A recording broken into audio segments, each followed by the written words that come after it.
राहुल गांधी द्वारा कहे जाने पर कि ये चुनाव लोकतंत्र और संविधान बचाने का चुनाव है, पर हरियाणा के पूर्व गृह मंत्री अनिल विज ने कहा कि राहुल गांधी जब लोकतंत्र की बात करते हैं तो शर्म आती है। पहले राहुल गांधी अपने सारे दफ्तरों से इंदिरा गांधी की फोटो को उतार दें, जो संविधान को कुचलने की पर्यायवाची थी, फिर बात करें। वहीं ममता बनर्जी द्वारा कहे जाने पर कि जहरीले सांप पर तो भरोसा कर सकते हैं लेकिन बीजेपी पर नहीं।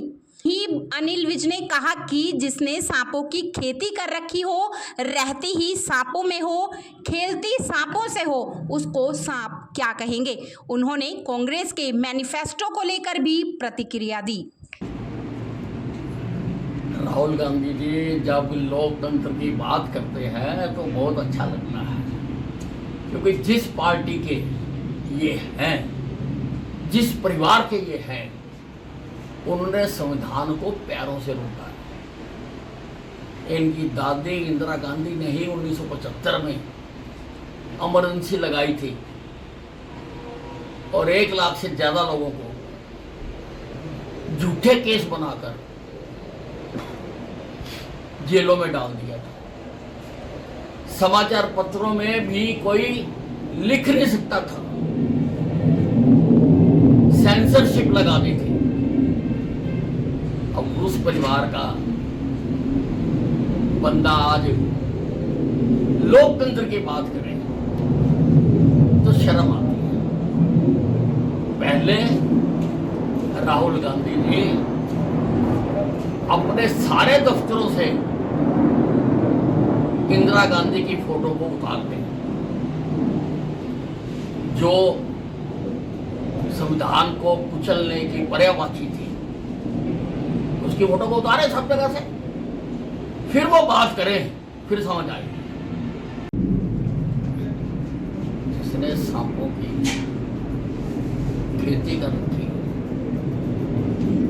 जो रहती ही सांपों में हो, खेलती ही सांपों से हो,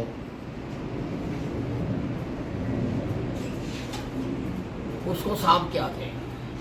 उसने सांप को दूसरे लोगों के लिए पाल रखे और वो समय समय पर उसके प्रदेश में लोगों को डसते रहते हैं।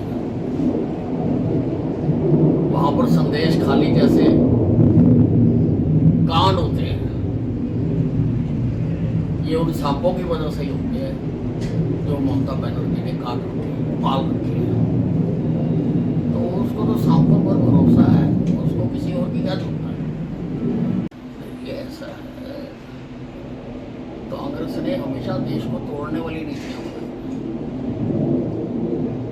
ये सारे देश को एक नहीं रख सकते। इसी कारण से कश्मीर की समस्या पैदा हुई। जब हिंदुस्तान आजाद हुआ तो सभी राज्यों को अधिकार दिया गया था कि वो अपनी मर्जी से चुन ले कि उन्होंने कहां जाना है और विलय पत्र पर साइन करते हैं।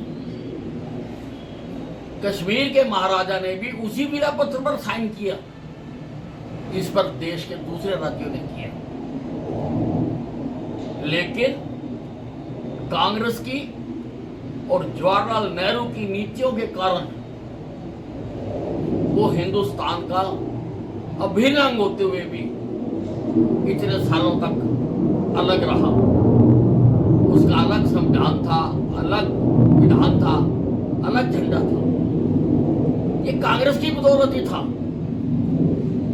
ये धारा 370 तो लगी थी, ये कांग्रेस ने ही लगाई थी। और हमारी सरकार ने जब हमारी फौजें इसको कब्जा कर रही थी और लगभग कब्जा कर ही लेने वाली थी, बिना किसी कारण में यूएनओ में जाके सीज फायर डिक्लेयर कर दिया, जिस वजह से पाक ऑक्युपाइड कश्मीर जो है वो आज भी अलग है। इन्होंने धर्म के आधार पर हिंदुस्तान के टुकड़े कराए, हिंदुस्तान पाकिस्तान बनाया, लाखों लोग मरे, लाखों लोग इधर से उधर गए। किसने करा ये? कांग्रेस ने करा। कांग्रेस ने 1984 में सिखों के दंगे कराए। ये तो तोड़ना चाहते हैं, ये देश को एक होने नहीं देना चाहते हैं। और अब ये चाहते हैं कि भिन्न भिन्न जातियां